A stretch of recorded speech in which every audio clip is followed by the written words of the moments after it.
Welcome to my show, simply entitled Women Influencers. I am Veronica Malala, CCIM, founder and CEO of Capstack Commercial, a commercial real estate company serving the greater Orlando area. Today's guest is Tressa LoVasco, founder of the LoVasco Creative Group. She shared her challenge of being a young mother and wife and of balancing her important life roles with running her business that she loves. Please don't forget to hit that thumbs up button and subscribe below. I welcome your comments and please share with someone who can benefit from this podcast. Hi, Tressa. How are you today? Doing great. Excited to be here. Oh, it's so awesome, especially because you're from Park City, Utah, and I love that area. I got a chance to hang out with you just a few months ago. But anyway, welcome to Women Influencers. I am so grateful that you have a few minutes that you can spend with me and my audience. So let's get started if you don't mind. So tell us, Tressa, about how you grew up in your environment and how you got to where you are today. So I was born in Detroit, Michigan. Love where I'm from. I'm grateful to be there. And then I grew up with a really large Italian family. So family was always really important, large holidays, large events, but really showing the importance of community and having family. And then I ended up in college, I tore my ACL in high school. And so my soccer dreams were smashed. And so I was like, what can I do to mix up my environment? And I grew up in a family where following your dreams and following your passions were really important. My dad and my uncle owned their own company. And because of that, that gave me the mentorship, but really the vision of that I could one day start my own company. So in college, I moved to Chicago for a couple years and then ended up going to school for entrepreneurship and graphic design. Oh, that's so awesome. I love that. Yeah. So that was what was able to give me, I think the support of family, support of my community was able to give me the confidence to move, even if it was one state over. And then also realizing that I love art, using my hands, my brain, but then also business to me is its own art. And so I'm probably one of the only people who uses their degree every single day. That's great. So tell us about you transitioning into building your own business, particularly, right, the leap that you had to take. I believe that the leap of me leaving my family and leaving somewhere I was really comfortable with and moving to Chicago was the base. That gave me the confidence to then, once I graduate college, to start LoVasco Creative Group, which I actually started the year out of college, but I didn't know what I wanted it to be. Mm-hmm. So at that time, it was just this goal and this vision of mine. And I ended up moving to Park City, Utah, because also in our family, we love the outdoors. We love being in nature. That's where we find our space and time with God or whatever you believe in, but that's where I find most connected. And I was able to move up to Park City. And so moving for college, then taking the risk and moving out to Park City, being here for 11 years. I mean, I was trying to figure out what I wanted to do. And I kept interviewing and finding jobs with other people. And do I work for a large brokerage? And I landed upon this woman who became my mentor. And I hated my job at the time. And this is about 6 years ago. And I hated my job, couldn't stand what I was doing. And she was like, come work for me. I'm in commercial real estate. Let me show you how to do this and how this works. So I got licensed. I learned about the industry. We worked with some really intense major tenants and clients around the country. And then COVID happened. And I was like, okay, so this isn't going to work anymore. I am going to try and find another job. And to be honest, I interviewed with all these male-driven companies, which there's nothing wrong with that, right? But I realized the atmosphere I had with this woman it was so supportive and so much full of love. I knew I wouldn't get that anywhere else. And so I realized I had to start my own company. And I realized working with her, these businesses, the commercial real estate industry, they don't have any marketing. They have old school flyers and old school billboards. And I was like, I love designing. I love connecting. I love creating a connection with others. So why not go into social media and help clients and in commercial real estate, show their company in a new way. So let me ask you, I know right after college, you created LoVasco Creative, which was awesome. But at that time, you did not really launch it until during COVID. So 4 or 5 years later, here you are. And so what exactly do you do? Who do you support? How many people work for you? I mean, tell us a little bit about your company. Well, my company has evolved a lot over the last 5 years. It started with just me and a part-time writer. I'm more of a visionary, strategy, do the graphic design part. The writing isn't my best quality, but I mean, we all are good at something, right? And Yeah, so absolutely. through the years, I've been able to build relationships with all different clients. Everything's referral based. I've never done a hard sell, which I'm really grateful for. And I've worked with companies of large corporations that own million square feet of commercial space, or with individuals helping to build their own brand. And I'm starting to realize I love working with individuals. I do love working with businesses, but when I get to work with individuals who really want to show their strength and provide value and love to others, that's where the relationship shines.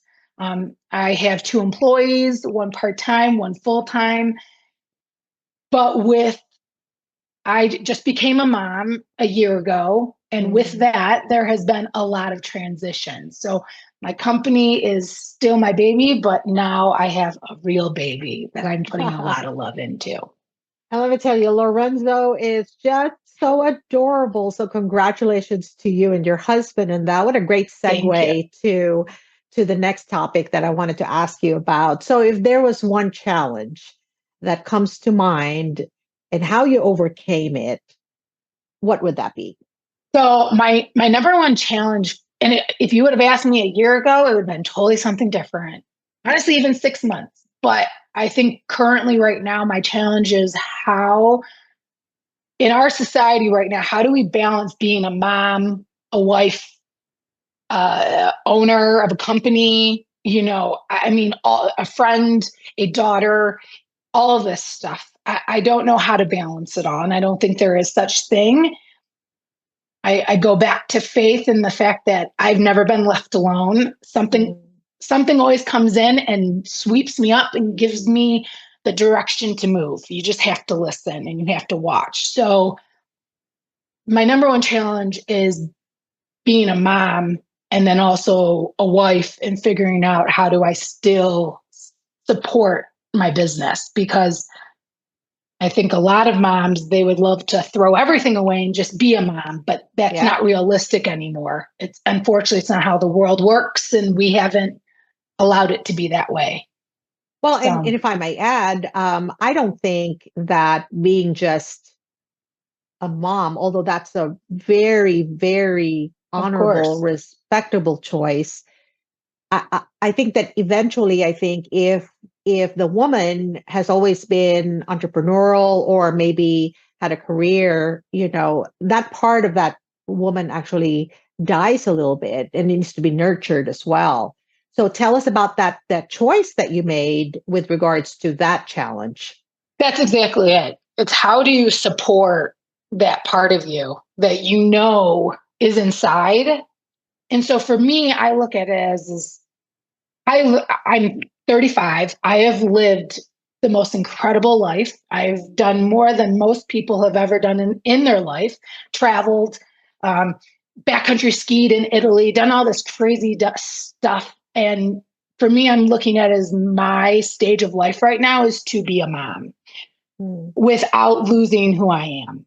So how do I do that? Is taking risks and knowing when to shut a door. So Right. I've made a decision with my business lately that I needed to shut a door on a part of it. And what it's done is it's given me freedom and even more opportunity to open more doors, but then also still spend time with my son and be a good mother, wife, friend, family member, but also have my business stay alive, and Oh, thrive, which is important.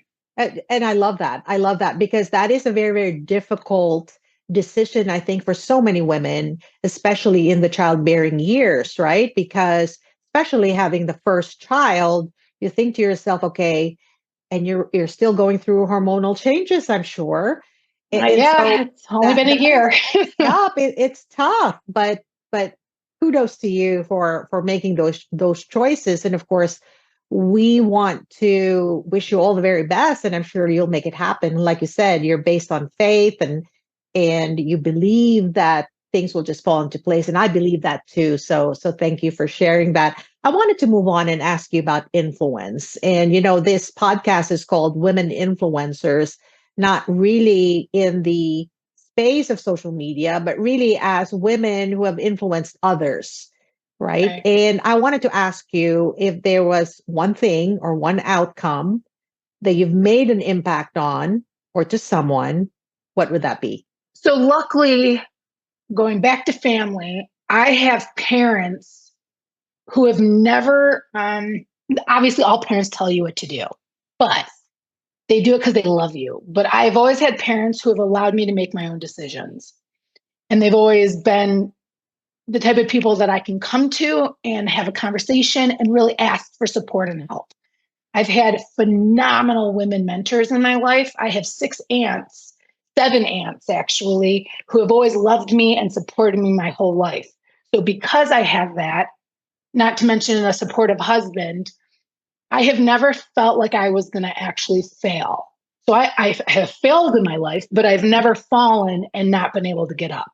Mhm. So that said, I have always wanted to make sure that when I build relationships with others, I'm able to support them the way I've been supported. That's So awesome. I have a friend who was working for this business, had helped grown it, really was the workhorse in that company. And there was just some things that were happening that were immoral and not just not the best environment. And she had been telling me about it, explaining to me the stories and kind of how she's feeling, how she's being treated. And I wanted to support her the way I had been supported. Is if you don't feel safe, if you don't feel comfortable, it's okay to leave. It's okay to quit a job. It's okay. Like it's okay. You're not failing. You're choosing to shut a door knowing there's other things that are going to come your way because you're being the best version of yourself. Wow. And did she move on to do other things? And She did. yeah. And she's rocking it and Oh, kicking butt. isn't that crazy how Yeah. maybe just being able to provide support to someone really changes and impacts their future? And you've done that in a very positive way. And sometimes it's hard to be a friend, to be the one to say, just walk away, and sometimes maybe the recipient of that advice is thinking, well, you don't know what's at stake here, kind of thing, Right. right? Right. But we've Yeah. all been So, through it. yeah, Like that's the thing. We've all been in situations that are hard, scary, but we know inside in our gut that it's not right. absolutely. Absolutely. So that was really inspirational. Let me tell you, woman to woman, I think it's important for all of us to support each other. So I'm sure your friend is so grateful for the support that you've shown her. So I wanted to ask you, if there was one piece of advice, Tressa, that you could give our audience today, what would that be? When my grandfather had this saying, he had a lot of sayings, okay? He was a sales guy, just a typical salesman. But faith was a huge part of him and my grandmother's life. And so that said, everything was about uh, just moving slowly. So my quote is inch by inch. So stop looking forward, just take it 1 inch at a time. 1 inch at a time. Stay in the now. Just know you'll get there. It just sometimes needs to take some time, because if you're moving too fast, you'll miss it and you'll probably make mistakes. But if you go inch by inch, you'll get through it. Wow, I love that, inch by inch. I mean, that makes a whole lot of sense. And of course, to add to that, and you've spoken about this before, you're a visionary, you're a strategic thinker. You probably set kind of your mind towards a long-term goal and then used inch by inch to be able to get to the long-term goal, right? Yeah, right. I use inch by inch is a cinch, yard by yard is hard for my own life. So that's the full quote. Oh, I love that. Inch by Yeah. inch is a cinch, yard by yard is hard. Is that what you said? Yep. I love Yep. that, Tressa. Well, thank you. Thank you for that. Now, I think we've come to the part of our interview where I get to pass the mic on to you and you get to ask me a question. Awesome. So my question to you is, at your specific stage of life, or you're a daughter, you're a mom, a wife, you have worked, you've traveled, you've moved to the United States, all this amazing stuff you've done. At this stage of life, why keep going? And I mean professionally. What keeps you going? I love that question. So thank you. What keeps me going is just me saying to myself that when somebody asks me that question, the answer is because I can. Because I still can, even though I'm in my 60s, even though perhaps I've really accomplished a little bit. I would say a little bit because there's so much more to accomplish. Because I can. In other words, taken from, for instance, some of the advice that we got from some of our guests on this show, right? How you shape your future and your now is really what happens between your ears. In other words, how you think of things really just drives you, right? And it's so amazing because I could tell myself, no, I've had enough. I'm just going to retire and do that kind of stuff. I mean, I'm still young. I shouldn't really be retiring. But the truth is, if I tell myself because I can, I absolutely can. And guess what? If others can do it, I can do it too. So this is really how I've been able to just keep really imagining, reimagining, visioning, revisioning, my future is because I really believe it's because all of us can and can still do it. So thank you for that question, Tressa. I want to thank you again for spending the time with me. I know you have little Lorenzo in the background, probably having a nap, and it's time to probably go back to business as well. So I want to thank you. I wanted to ask you before we go, if our audience wants to find you, right, and perhaps really learn a little bit more about your business, how would they do that? Well, thank you so much for having me. I really appreciate it. This was a lot of fun, especially since I get to see all the magic you do. So to find me, my company is LoVasco Creative Group, and you can find me on Instagram or LinkedIn and contact me. It's also LoVascoCreativeGroup.com. Well, I want to thank you again, Tressa, and I look forward to continuing to work with you. I think you're so talented, so inspirational. Thank you. And I'm sure our audience have found you that way too. So take care, and I'll talk to you soon. Thank you so much.